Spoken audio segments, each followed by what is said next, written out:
So, itutuloy na natin yung second step ng animation. Ito yung 4 na poses.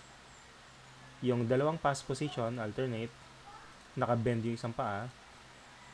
Tapos, yung alternate yung opening ng dalawang paa. So, ganyan yung kinalabasan. Ngayon, kukompletuhin natin yung poses. Isang keyframe dito bago mag-pass position and then after ng pass position.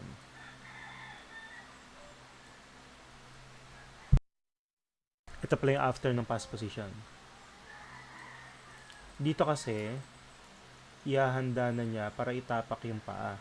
Nakaangat pa to.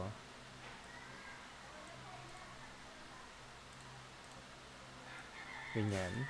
Ito naman, straight na. Tapos medyo nakatingkayad. So, aangat yung katawan since nakatingkayad siya. Ganyan.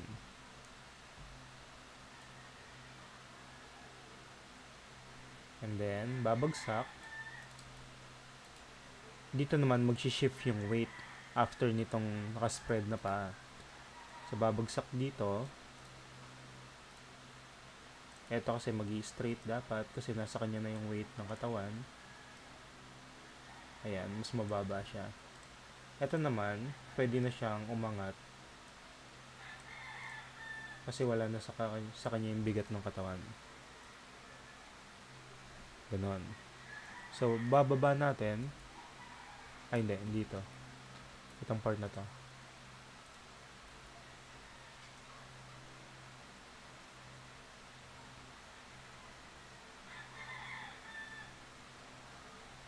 Okay.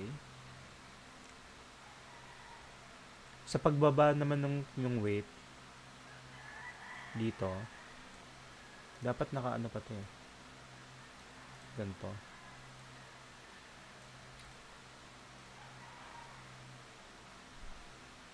Yun.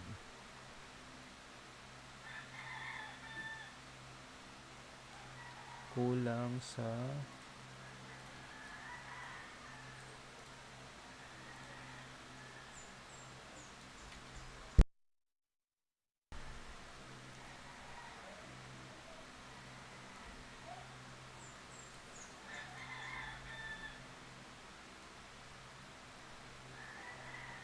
next.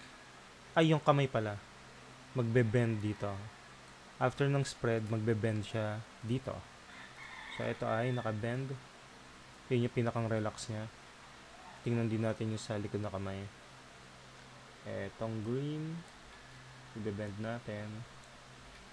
Okay.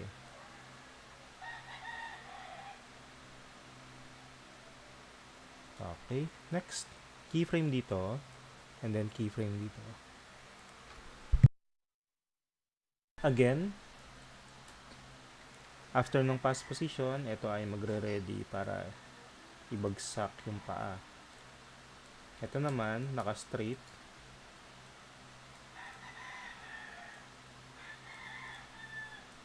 Ang ganyan. So, nakaangat dapat siya. Babagsak. Tapos yung weight dito, mag-shift. So, ito ay mas bend. Ganyan.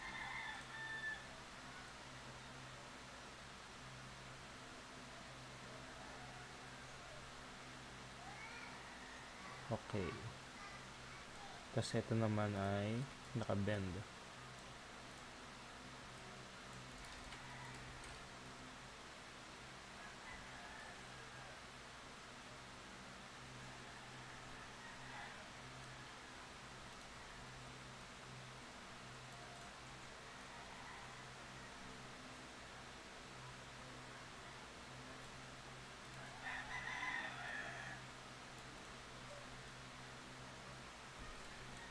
Okay.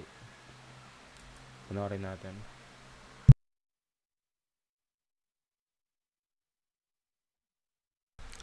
So, yan mas kompletong walk cycle. Although need pa ng slow in, slow out. Pero so far, yan, kompleto na yung ano natin, walk cycle. Tapos naka 3/4 na lang din yung katawan instead na yung talagang side view para mas interesting din siyang tingnan.